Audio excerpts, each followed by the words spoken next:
할렐루야.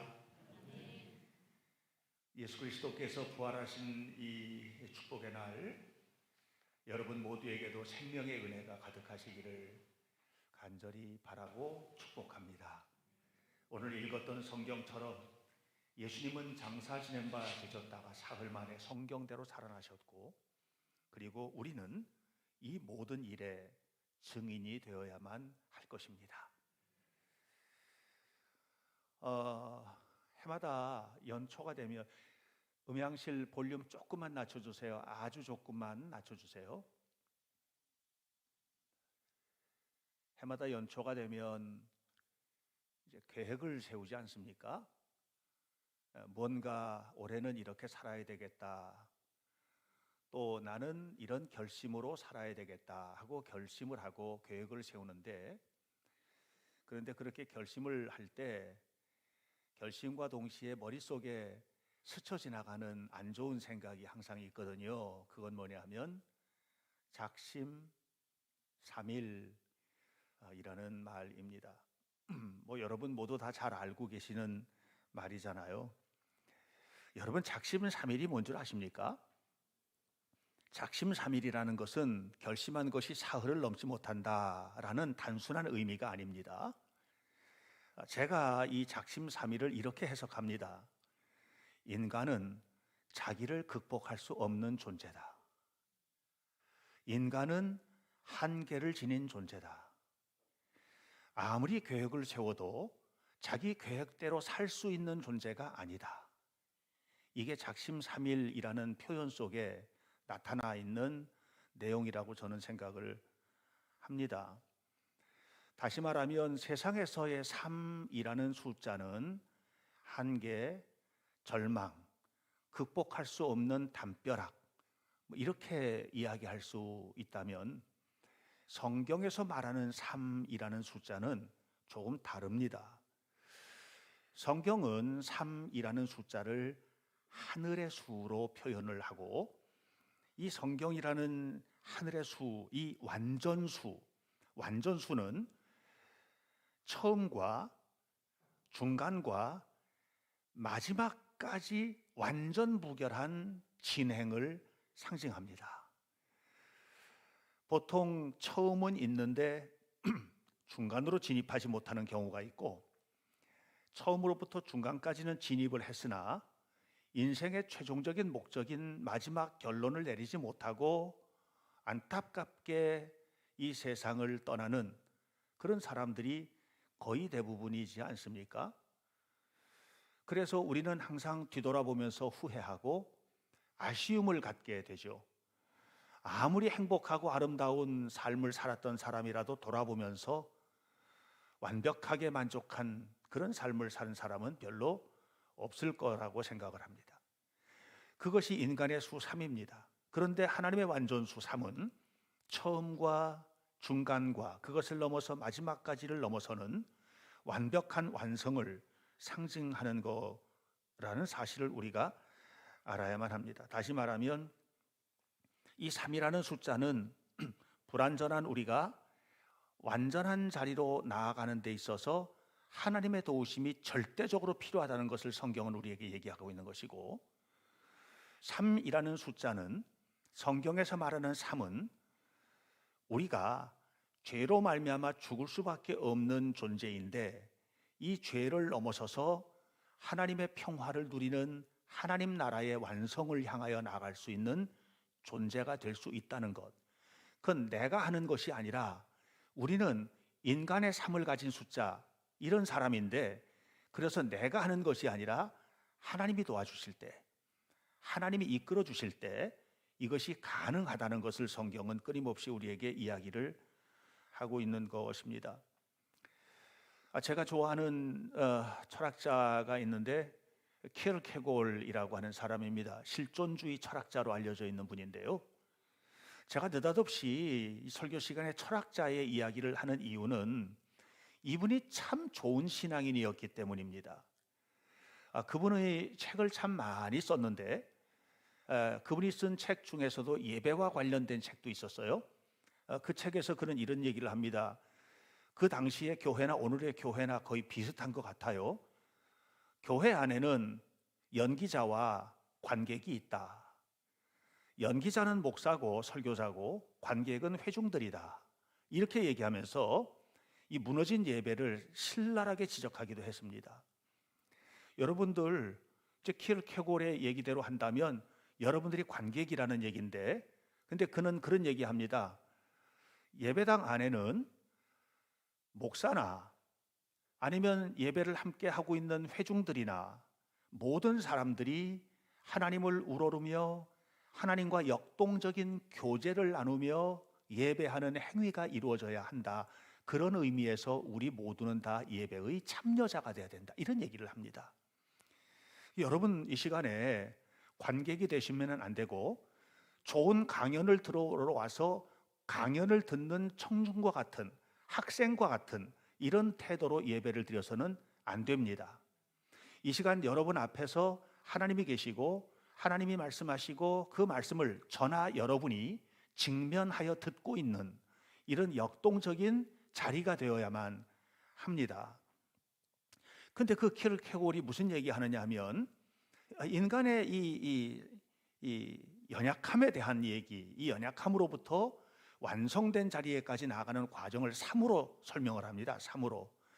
인간은 3가지 실존을 가지고 산다. 이런 얘기를 합니다. 첫 번째는 심미적 실존의 단계. 이 심미적 실존이라는 것은 뭐냐면 그냥 육체 좋은 대로 사는 거예요. 자기 좋은 대로 사는 거예요.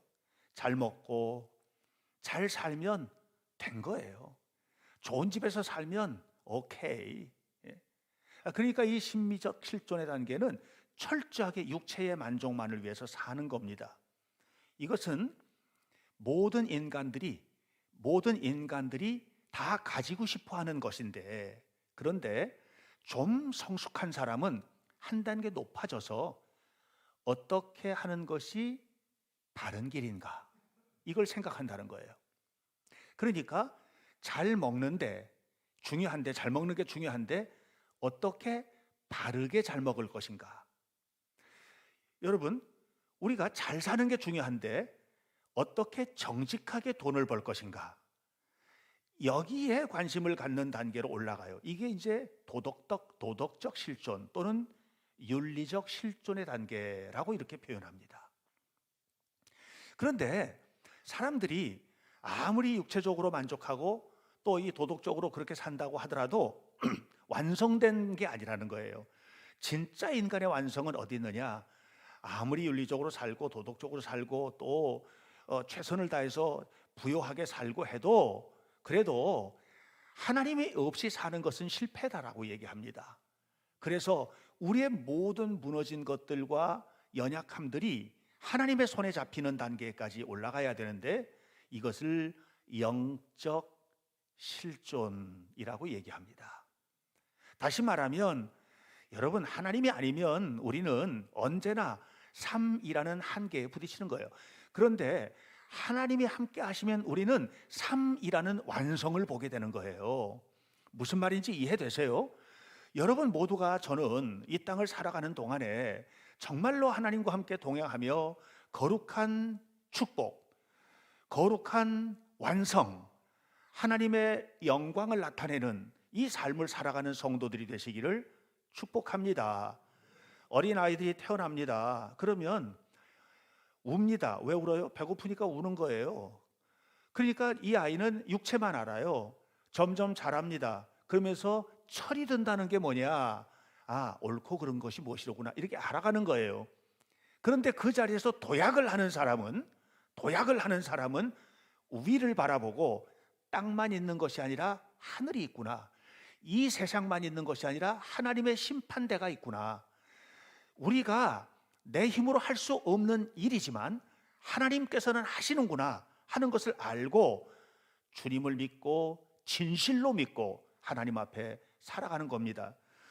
저는 오늘 여러분들과 함께 이 3일 만에라는 제목으로 설교를 준비하면서 예수 그리스도의 부활이 3일 만에 이루어진 이 사건, 다시 말하면 완전한 생명의 사건, 완전한 생명의 사건이 우리에게 주는 의미가 무엇인지를 한번 좀 나누어 보려고 합니다.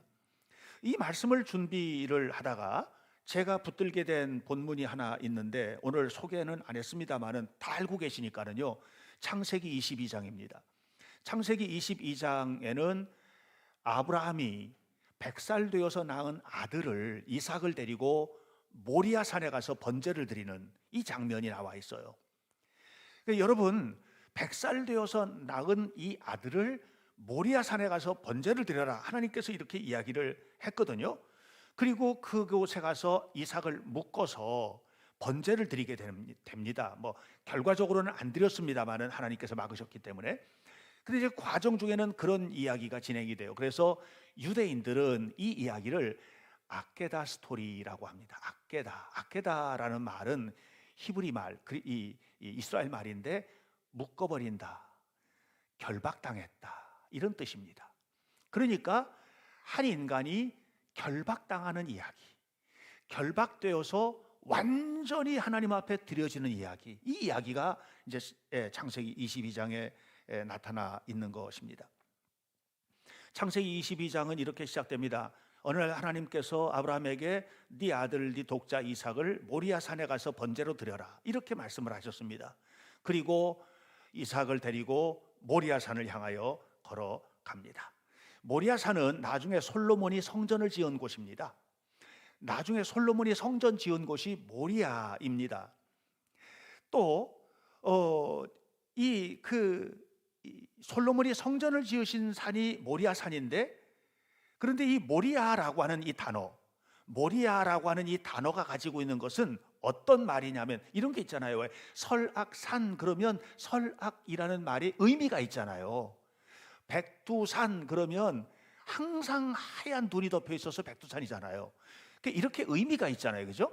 모리아라는 산도 의미가 있는데 그 의미가 무슨 말이냐 하면 어느 날 내 앞에 등장하는 바로 그 장소, 이런 뜻입니다. 조금 어려운 말인데 여러분 잘 이해하셔야 돼요. 어느 날 내 앞에 등장할 장소, 이런 말이에요. 아브라함이 이삭을 데리고 갑니다. 사흘길을 가요. 그리고 창세기 22장 4절은 뭐라냐면 3일 만에 눈을 들어보니 저 멀리 모리아산이 보였다 그랬어요. 어느 날 그 앞에 모리아산이 보이게 된 겁니다. 모리아는 그런 곳입니다. 멀리서 바라보았습니다. 그런데 그 모리아산에 가는 목적은 뭐냐 하면 아들을 결박하여서 불태워서 번제로 드리려고 거기를 가는 거예요, 지금. 근데 재밌는 단어가 하나가 더 나옵니다. 아케다, 결박이라는 것과 함께 이 창세기 22장에 등장하고 있는 기가 막힌 단어가 하나가 있습니다. 그것은 야하드라는 말입니다. 야하드라는 말은 함께라는 말입니다. 함께. 저는 성경을 읽으면서 이 함께라는 말이 모든 것을 풀어내는 비밀이로구나, 비밀의 열쇠로구나, 모든 닫혀있는 것을 풀어내는 열쇠로구나 라고 하는 것을 알게 되었습니다. 창세기 22장 8절은 이렇게 말합니다. 두 사람이 함께 하나님 앞으로 나아갑니다. 이 함께라는 단어가 여러 차례 등장을 합니다. 여러분, 오늘 저는 여러분들에게 이런 얘기를 드리고 싶은 거예요. 이 모리아산의 사건은 아브라함이 이삭을 끌고 간 사건인가? 그게 아닌 거예요. 함께 간 거예요. 여러분, 아브라함은 하나님께서 명령하신 것이 무엇인지를 너무나 분명히 알았어요. 이삭은 그것을 몰랐지만 아버지를 신뢰함으로 함께 가고 있는 거예요. 여러분, 우리가 하나님을 믿을 때 하나님이 행하시는 일들을 다 이해되고 다 알고 하나부터 열까지 모든 것이 다 이해되고 과학적으로 논리적으로 전부 다 되어서 가는 게 아니에요. 하나님이 가시니까 가는 거예요. 함께 가는 거예요. 이것이 이 아케다와 야하드 스토리 안에 있는 내용이에요. 예수님께서 십자가를 지시는 사건도 동일해요. 그렇게 가실 때 그것을 짊어지고 싶었던 십자가가 아니었어요. 그러나 예수님은 군소리 없이 하나님께서 행하신 그 뜻을 이루어 드립니다. 사랑하는 여러분, 오늘 저는 이 이야기를 이렇게 나누면서 여러분들에게 이런 말씀을 좀 드리고 싶은 거예요. 우리가 살다 보면 참 묶일 때가 많다. 어떨 때는 질병에 묶이고 질병의 아케다 묶이는 거예요. 그때서부터 아케다 스토리가 시작되는 거예요. 질병에 묶인 사람의 이야기. 가난에 묶이고 그때서부터 가난에 묶인 사람의 이야기가 시작이 되는 거예요. 그 가난에 묶인 사람의 이야기의 결말이 어떻게 될지 여러분이 상상해 보세요. 죽을 병, 암 선고를 받은 사람의 스토리, 이 아케다 스토리가 시작이 될 때 그 결과가 어떤 결과가 될지, 여러분이라면 어떤 스토리를 써내려가야 할지 여러분이 한번 대답해 보세요. 마음속으로. 어떤 사람은 인간관계에 묶이는 거예요. 이 묶인 사람들의 대부분의 결과는 뭐냐면 이 묶인 사람들의 스토리의 결과가 별로 안 좋더라. 인생을 비관하고 가난을 비관하고 운명을 비관하고 이렇게 살더라. 이게 보통 사람들이더라. 그럼 믿음의 사람들은 어떻게 될까? 야하드.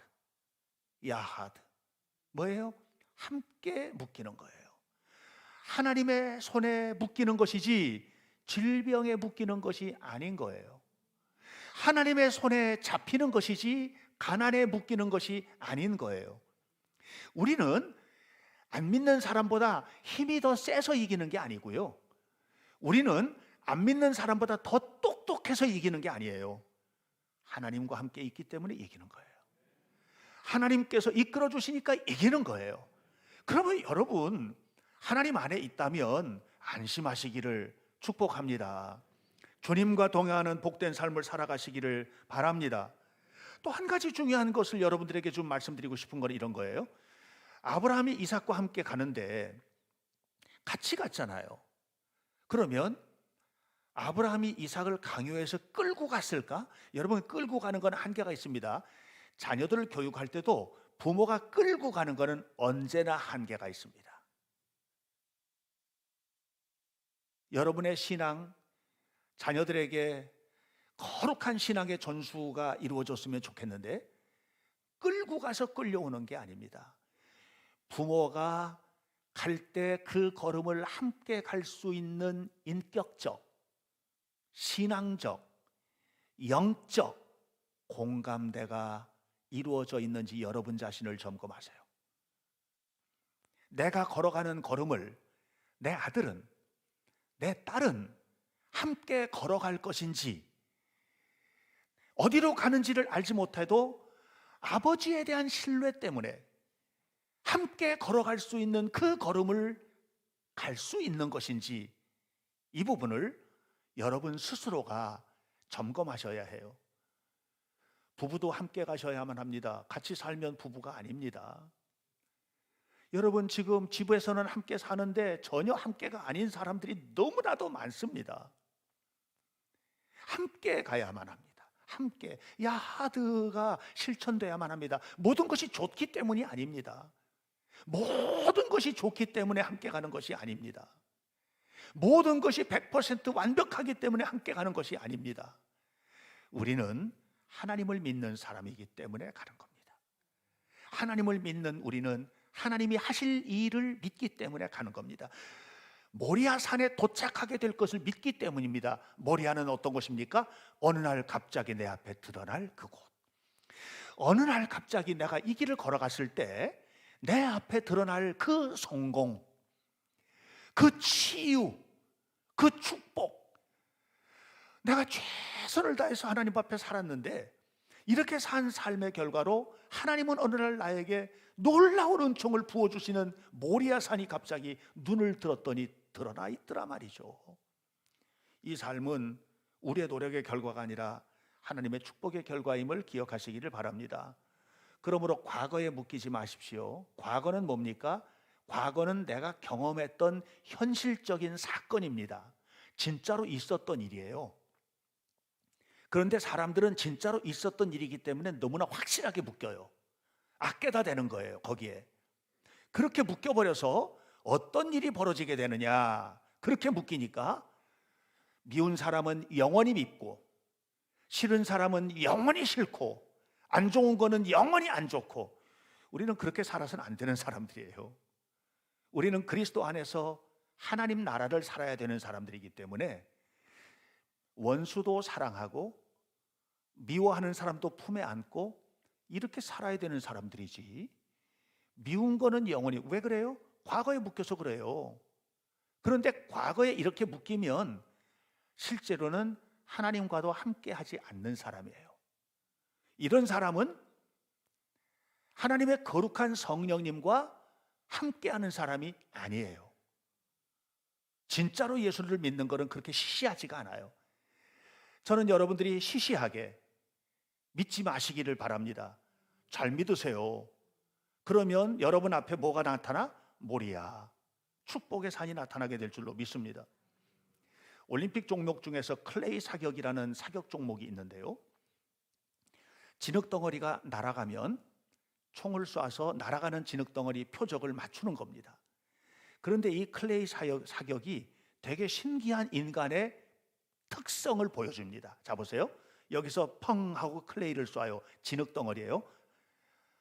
클레이를 쏴요. 그러면 사격자는 이 클레이를 쏠 때 여기다 보고 쏘지를 않아요.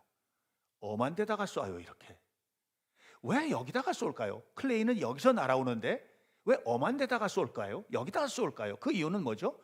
총알이 날아가는 것과 클레이가 날아가는 것이 여기서 맞아서 퍽 하고 깨질 것을 미리 보기 때문에 그래요.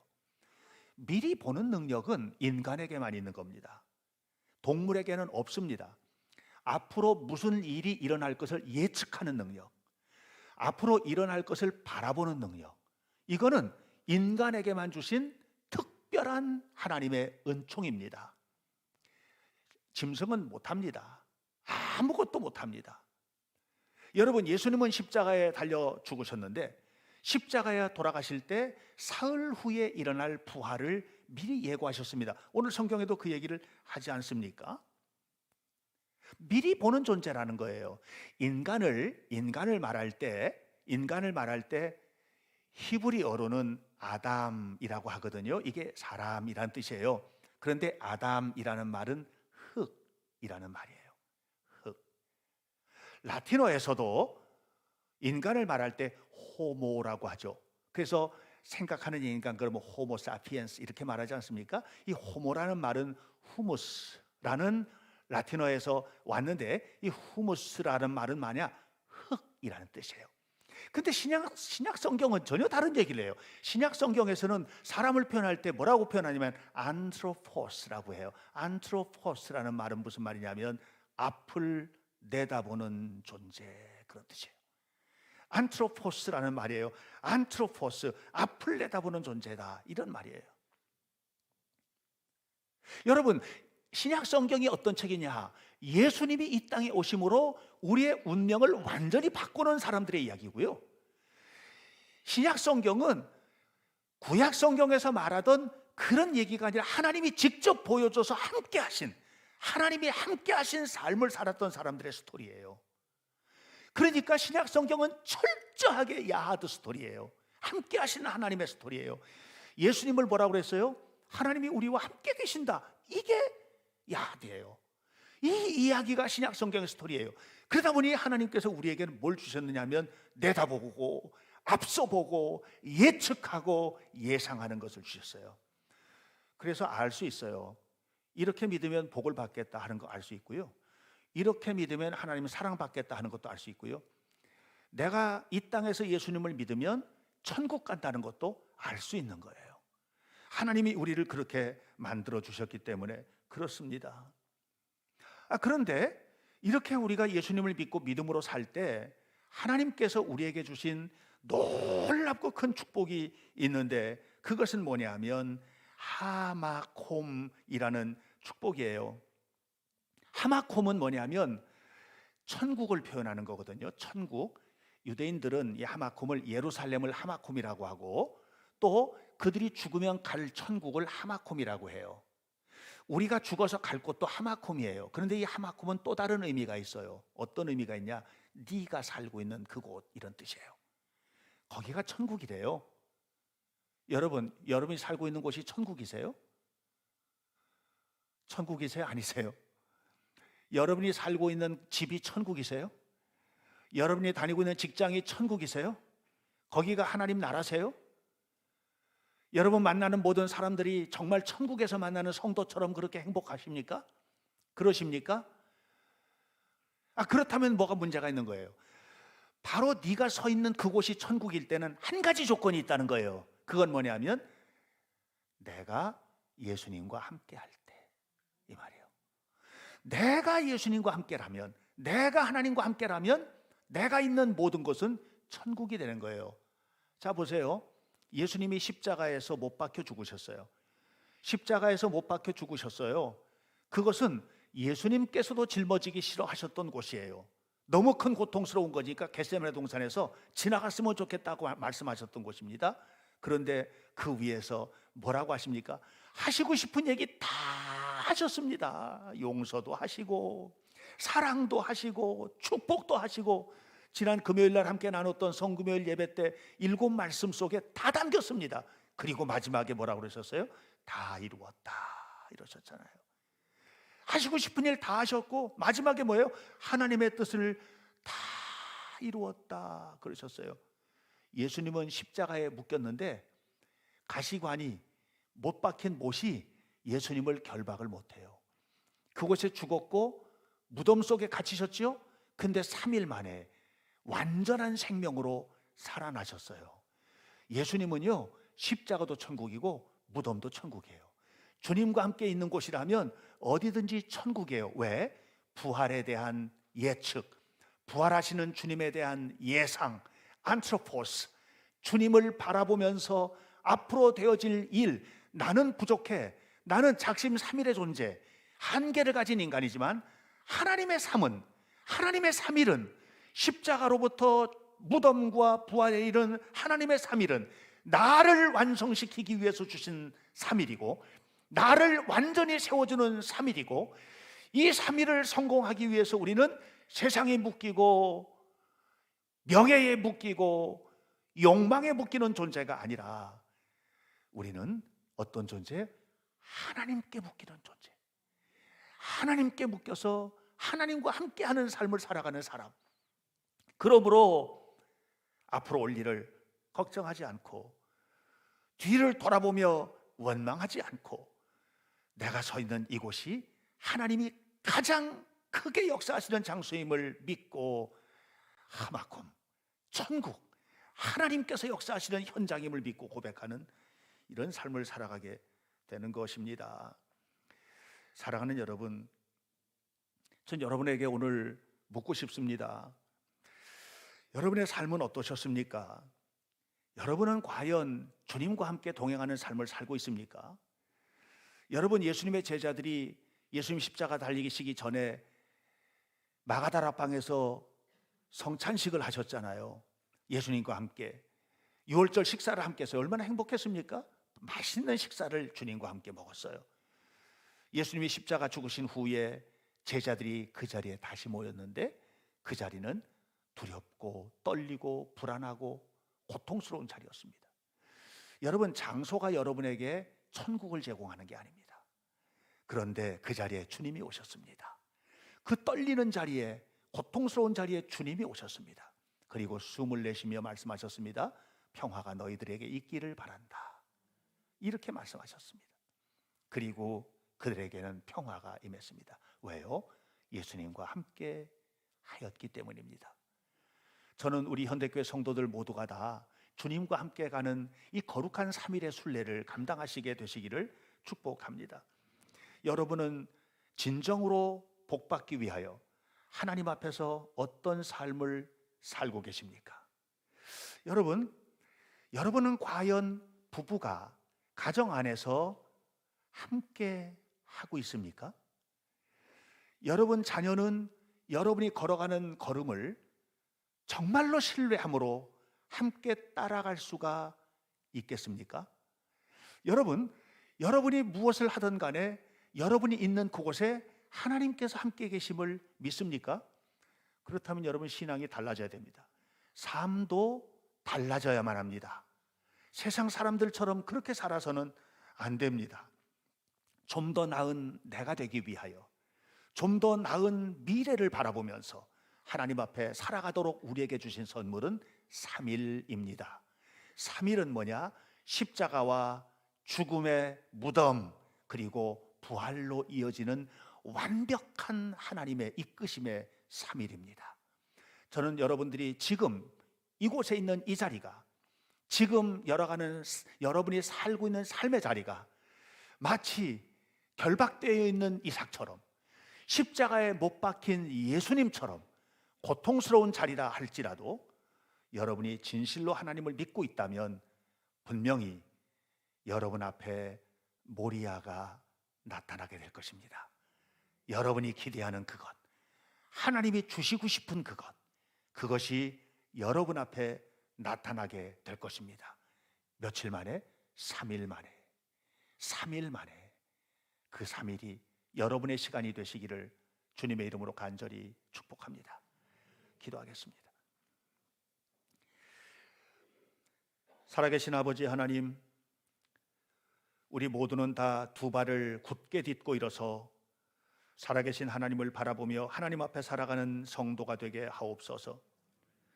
거룩한 신앙인으로 발돋움하기 위하여 우리 주님께서 기뻐하시는 삶을 살아가는 자녀가 되게 도와주시고, 거룩한 성도가 되기 위하여 하나님이 원하시는 이 일들을 순종하며 행하도록 도우시기를 원합니다. 내 생각은 언제나 옳은 것이 아님을 깨닫게 도와주시고, 아브라함이 자기 생각대로 했더라면 모리아산으로 출발하지 못했을 텐데 하나님의 말씀대로 걸었기 때문에 그의 눈앞에 모리아, 그 민족의 미래가 열려지게 되었습니다. 아버지 하나님, 우리도 주님께서 기뻐하시는 대로 살아서 3일의 사건, 3일 만에 이루어지는 부활의 영광, 이 놀라운 축복을 누릴 수 있도록 도와주옵소서. 예수님의 이름으로 기도하옵나이다. 아멘.